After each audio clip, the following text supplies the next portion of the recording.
ভাই আল্লাহ তাআলা আমাদের শরীরে যত নিয়ামত দান করছেন ভাই, আমরা যদি সারা জীবন বেঁচে থাকি আর সারা জীবন যদি এই নিয়ামতের শুকরিয়া জ্ঞাপন করি, তাও আমার মনে হয় কিছুই তার শুকরিয়া বলে শেষ করতে পারবো না। যাই হোক ভাই, কথা না বাড়াই, আমি মূল প্রসঙ্গে যাই। আমাদের মুখে যে লালা দিয়েছেন, যে বা থুতা দিয়েছেন, শুধু এটার একটা ঘটনা বলি। আমি যখন সিলেটে ছিলাম ভাই, তখন সিলেটে সড়কের বাজারে এক ডাক্তারকে ভিজিট করতে আসতাম।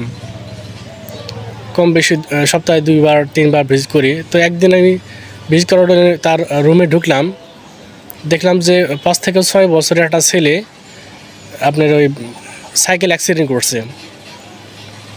সাইকেল অ্যাক্সিডেন্ট করে এই ঠোঁটের নিচের অংশটা, আপনার সমস্ত ঠোঁটটায় আপনার এখান থেকে শুরু করে ঠিক এই পর্যন্ত অ্যাক্সিডেন্ট করে 2 ভাগ হয়ে গেছে।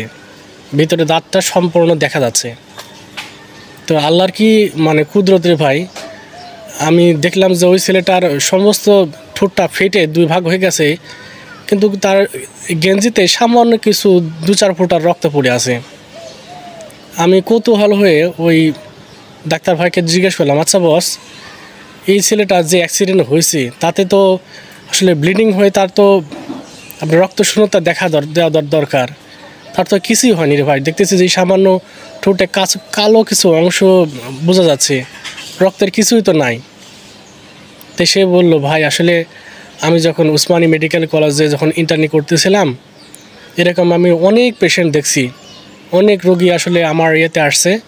তো আমি এরকম একদিন ডাক্তারকে জিজ্ঞেস করেছিলাম যে স্যার, এরকম রোগী তো আসলে যে দেখতেছি যে কন্ডিশন, তাতে তো রক্ত শূন্যতা হওয়ার কথা, রক্ত পড়তেছে না, কারণ কি? মানে ঠোঁটে যে অবস্থা দেখা যাচ্ছে, অন্য শরীরের মানে কেটে গেলে অনেক রক্তক্ষরণ হয়, এখানে হয়তো বা প্লাটিলেট এসে সেটা হচ্ছে রক্ত বন্ধ করে দেয়, কিন্তু এই ঠোঁটের যে জায়গাটা, এটাতে আসলে প্লাটিলেটও দেখা যাচ্ছে না। প্লাটিলেট তো আপনার একটা আরবিএসের একটা ইয়ে থাকে, সেটাও নাই।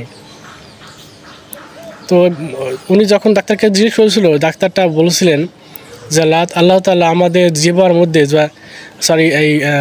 যে এই থুতুর যে লালা আছে, এই লালার মধ্যে আপনার সেপ্রোক্সিম এবং ক্লাভোরানিক অ্যাসিডের মতো এক ধরনের একটা অ্যান্টিবায়োটিক সৃষ্টি করেছেন।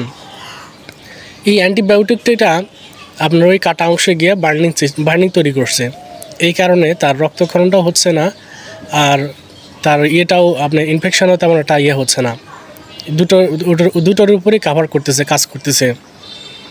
আমি দেখে ওনার কথা শুনে স্ট্রেংথ হয়ে গেলাম। আসলে আল্লাহ তাআলা সামান্য একটা থুতুর মাধ্যমে কত একটা বড় নিয়ামত দান করে রাখছেন।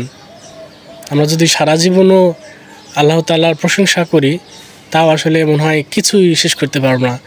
আমাদের শরীরে কত হাজার হাজার নিয়ামত দিয়ে রাখছেন, জাস্ট একটা থামানো থুতু। তো ভালো থাকবেন ভাই, আসসালামু আলাইকুম।